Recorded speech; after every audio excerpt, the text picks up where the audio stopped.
Yeah, I find, again, this one, back here responding to more, is it real or is it memorized, I guess. It seems as though, for some reason, unbeknownst to me, certain people just want to instill fear in this town and make people afraid of being here.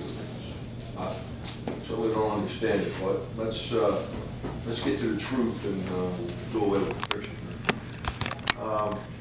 This is all items that are on the computer on a daily basis. Police station closed after 4 p.m. Police station's been closed after 4 p.m. except for one couple-year period when we received a grant for a couple secretaries since sometime in the 1980s, over 25 years. We did open it up when we received the grant. The grant was never properly used, and when Mark comes back in, we just had to pay $36,000 back in the grant recently because of the inability for the grant to properly be applied to. Mark had to go nuts to find out exactly the paperwork on the grant because it was mysteriously missing from the document. So I've had an officer in there. The amount of calls, the amount of people that come to the police station after 4 o'clock and what it financially takes out of the police budget, just it isn't there.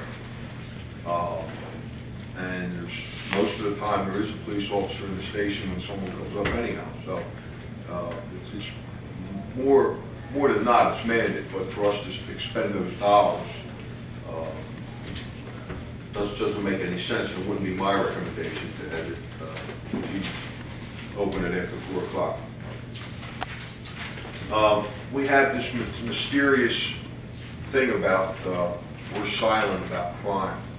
I don't have a problem reporting crime that is founded crime. About a week or so ago on Wednesday night, we had a shots fired call in the unit block of Main Street. By the time it made it to the computer, it was in the 400 block of Main Street, which is 4 blocks into our town instead of 50 feet in our town. Liars. The first arriving car is flagged down by a civilian in the BP gas station parking lot, which is in the city of Philadelphia, in the borough of Darby.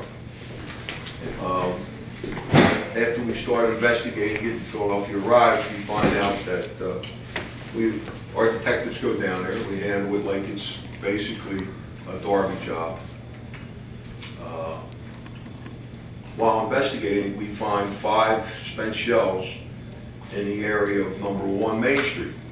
However, on the Philadelphia side, there's another 15 or 16 shells. Now, when you see this story on the computer or website or whatever you wish to call it, the story on there wasn't this story because there were 40-some shots fired in that gunfight. So that was more like the OK Corral. We were just like a couple guys fired some shots or something. I mean, I don't know. It's like Disney World here. And it's nothing more than to put fear in the people of this town that 40 shots are fired in the middle of Main Street, the 400 block, which isn't untrue. It's a lie. It's an out-and-out misrepresentation of the facts. A lie. Right? Being available and accessible during emergencies. That was right after the quote-unquote flood a couple weeks ago. Now, I've been here going on 40 years. I've seen some floods. That thing that we had the other day wasn't a flood. But if you were to read it, Chestnut Street was flooded. Well, okay, big news, Chestnut Street. Chestnut Street always floods. That's why we tore the house down. All right? We had water in the street. We have water in the street that came up through one of the storm sewer breaks. The creek did not go over. The debris in the creek, if you stood there and watched it, you would see that while the bridge has been rebuilt and debris does gather, and I showed it to a number of the council people that allegedly weren't there, not accessible. I mean, that day, Mark was there, I was there, the mayor was there, Janice was there, Jennifer Parks was there, Herbie Blackson was there, Pat McKenna was there, and there may have been a couple other council people there that I didn't see, but they were the ones that I spoke to that day. The water came up into the street, just like it came up to the street in Darby Township and flooded the street, just like it came up the street in Colwyn. Yaden had problems, up in Darby had problems. Water will come in the street when you get 2 inches of water. It is not. Darby is underwater. Darby wasn't underwater. Darby had a water problem because we got 2 inches of rain in a short amount of time. That's what it had. Another, let's make Darby look bad. Tree fell down on Branford Road. Absolutely, a tree fell down on Branford Road. We were on Branford Road for several hours. We came back to the police station and we made up flyers, notifying all the residents. I had the police department hand out the flyers, tell them that it was going to be a long period of time before we could get in. There's nothing you can do when God sends a storm to Darby Borough. The Lord didn't only send it to Darby Borough, He sent it in a number of places in Delaware County. There were 30 or 40,000 people without electric because trees came down. That's not my fault. That's not anybody that sits on this council's fault. It certainly isn't the manager's fault. A tree fell. We responded. We did everything we could do to A, make it safe, B, make it secure, and C, notify the residents. We did it all, and we were there for several hours, all of us, wet, etc. We didn't go make up a story so we could get on camera.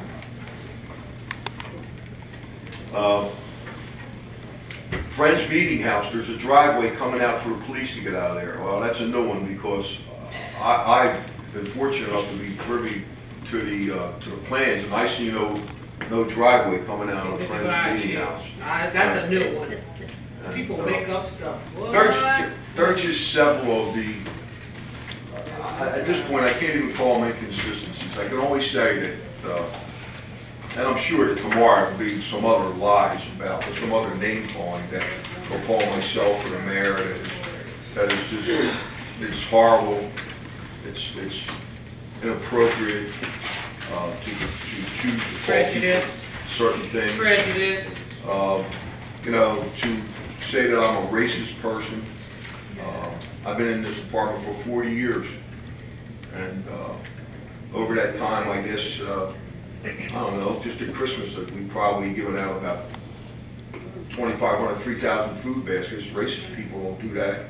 There's never been anybody that's ever called into this police station that had trouble with oil or trouble paying some sort of bill or no money to buy their prescriptions that was ever turned down.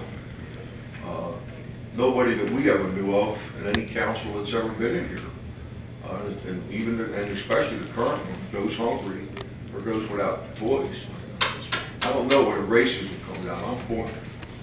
My people have been in Darby long before the people that are making these lies up. Long before. They lived on 11th Street. My mother grew up on 11th Street, as did my uncle and my aunts. I'm just as much a part of Darby as any other white, black, pink, yellow, or blue person in this town. And you may in your mouth call me a racist, but I know in my heart that I'm not. And I know when I put my head at night, I know what I've done for Darby Borough. And I ain't got a problem with laying down and going to sleep, because I don't lie about the town. And if you look around the town, there's millions of dollars being invested in this town. Since certain people are no longer in office. And why is that? Because the businessman wants to come and invest his money. So if you want to lie, keep on lying.